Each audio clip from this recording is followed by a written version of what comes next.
Marinin döwlet dukanlaryna un we ýağ paýoklary kadalaşdy. Lewapda paýok üçin adamlardan dirilik suwutnamasy talap edilýär. Un yetmezçiligi sebäpli aprelyň başlaryna Mary şäherine onlarça aýalyň gatnaşmagyna geçirilen protest çäresinden soň bu welaýatyň döwlet dukanlaryna aýlyk un we ýağ öpjünçiligi ýola goýuldy. Lewapda döwlet tarapyndan adam başyna ýeňillikli satylýan un we ösümlik ýagyny almak üçin raýatlardan özleriniň diridigi barada tasdiknama talap edilýär. Bularyň jekme-jekligi barada Azatlyk radiosynyň ýurt içindäki habarçylary we çeşmeleri habar berýärler. Welaýatda protest bolundan soň döwlet dukanlaryna aýda berilýän paýok uny we ýagy ýygyderli berilýär. Käbir adamlaryň ýanwar aýyndan bäri hiç ýyl un almadyk diýýänleri bar. Dukanlaryň işgärleri şol adamlary dukanlara çagyryp paýok unlaryny berýärler diýip Azatlygyň bayramaldaky çeşmesi 14 aprelde maglumat verdi. Ýöne dukanlaryň öňündäki nowbatlar azalmaýar diýip çeşme maglumatynyň üstüne ýetirdi. Döwlet azyk dukanlarynyň öňündäki uly nowbatlar Azatlyk radiosynyň paýtatly habarçysynyň 15 aprelde habar bermegine görä Aşgabatyň dukanlaryna da saklanyp galýar. Onun sözlerine göre şu günler paýtagyň ýaşaýjylary towuk buğduny, ösümlik ýagyny, şeker we towuk etini satyn almak üçin döwlet dukanlaryna nowbata durýar. Hususy dukanlarda bir näçe esse gymmat bu harytlary almaga köp adamlaryň güýji ýetmeýär diýip bayramaldan habarlaşan çeşme unyň we ýagyň gytçylygy barada goşmaça maglumat berdi. Şonuň üçin halk ertesi gün üçin 20 sagat öňünden nowbat berýär diýip Aşgabatly habarçymyz bir gün öňünden nowbat berilýän bir näçe döwlet dukanynyň belgilerini uratdy. Türkmenistan soňky 3 ýyldan gowrak wagt bäri synçylara görä 29 ýyllyk taryhyny iň agyr ykdysady krizisi başdan geçirip gelýär. Ýurt içindäki habarçylarymyzyň we çeşmelerimiziň maglumatlaryna görä koronavirus global pandemiýasynyň fonuny ýurtda ady öpjünçiligi hasy agyrlaşdy. Lewapda karantin çäreleri hemde etraplaryň arasyndaky hereketiň çäklendirilmegi şu günler dowam edýär. Bu azyk harytlarynyň gytçylygyna täsir ýetirdi diýip 15 aprelde beýleki bir habarçymyz Lewapdan habar berdi. Onuň maglumatlaryna görä Lewap welaýatyna da ilata döwlet tarapyndan adam başyna ýeňillikli satylýan un we ýağ normalary boýunça talaplar güýçlenýär. Indi raýatlar döwlet tarapyndan berilýän un we ýagy almak üçin hojalykdaky adamlaryň sanawyny hemde ol adamlaryň diridigi barada tasdiknama almaly edildi. Lukmanlardan guwahat alyp etrabyň durmuş üpjünçilik edarasynyň hat almaly we bu hatlary etrap sewda edarasyna tasdiklatmaly diýip habarçy aýtdy. Soňra şol raýata 3 kilogram un we 1,5 litrlik arasalanmadyk ýağ veriler aýda bir sapar diýip habarçy maglumatynyň üstüne ýetirdi.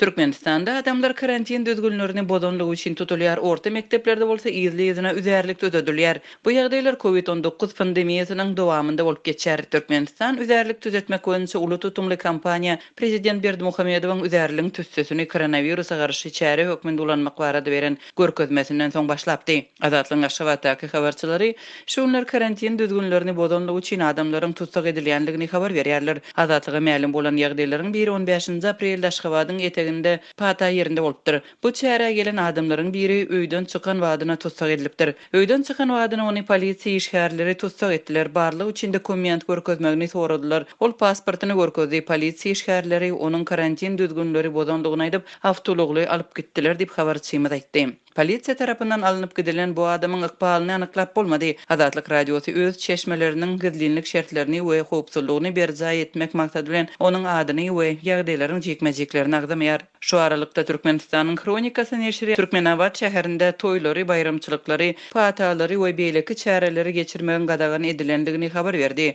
Bu gadagançylyk barada Türkmen häkimetleri we döwlet habar beriş serişdeleri tarapyndan habar bolmady. Türkmenistanyň häkimetleri ýurtda koronawirusyň we onuň bilen bagly karantiniň bar bolmagyny resmi taýdan boyun almaýarlar. Ýurdun ýolbaşçylary ýurtda COVID-19 keseliniň öňüni almak boýunça wagtynda çäre görülendigini aýdýarlar. Şol bir wagtda tutuş ýurt boýunça üzerlik tütetmek boýunça işler şu gün uly tutumda amal aşyrylýar. Habarçylarymyzyň maglumatlaryna görä soňky bir aýyň dowamynda üzerligi koronawirusa garşy görüşmek üçin ähli ýerlerde ýakýarlar, hususanda orta mekteplerin üzerligin ýyzyna ýakylmagy çağalaryň saglygyna erbet täsir ýetirýär. Mekteplerde otoglarda oty ören köp ýakýarlar, çağalaryň kellesi agyryar, käbirleriň ýüregi bulanýar diýip Aşgabatdaky habarçymyz okuwçylaryň enatalaryna salgylanyp 15 aprelde gurrun berdi. Üzerlik mekteplerde günüň dowamynda Türkmenistanda bir näçe edek şol sanda sapaklaryň geçýän wagtynda tütödülýär. 10-njy klassda okuyan gyzym her gün mektepden öýe gelende kelletiniň agyrýandygyny aýdýar. Biz näme boldy diýip sorasak, ol gün üzin gyzga aralykdan soň üzerlik tütödýärler diýär. Şondan otaglarda agyr iýsiň bardygyny çağılaryň agyzy ajap dem almagynyň kyn bolýandygyny gurrun berýär diýip enatalaryň biri azatlyk aýtdy.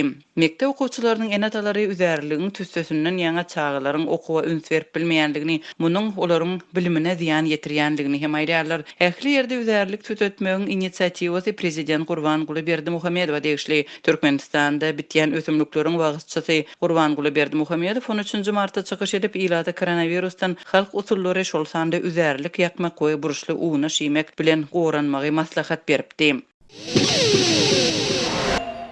Türkmenistan prezidenti Egin Neşlerini Nowatdaky video maslahata çağırıp guruluşyklar we bayramçylyklar, hususan Türkmen videonuň milli bayramyna bagyşlanan çäherler barada maslahat etdi. Gogoça kişiniň barşy bilen gyzyklandy.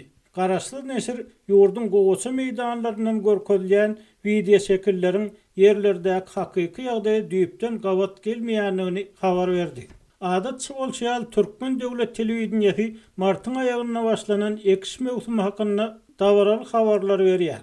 Video şekilli maslahata gatnaşan resmiler bolsa öz gereklerini daýkanlaryň ýokary hilli tohumlar, dökün we tehnika bilen üpçün edilýändigini, prezidentiň tawsyrlyklarynyň ýerine ýetirilýändigini inandyrýarlar. Öňkü ýyllarda hem şeýle bolupdy we Türkmenistan 2019-njy ýyllaky paýta planyny resmi taýdan dolan hem bolsa paýta çigidinden öndürilýän ösümlik ýagynyň gıtçylygy dowam edýär. Ýa üçin çigidin goňşy ýurtdan satyn alınýanlygy habar berilýär. Şu aralykda da şowully daýkanlar bu ýylam iýdeli paýta hasylynyň bolmajakdygyny öýdürdiler.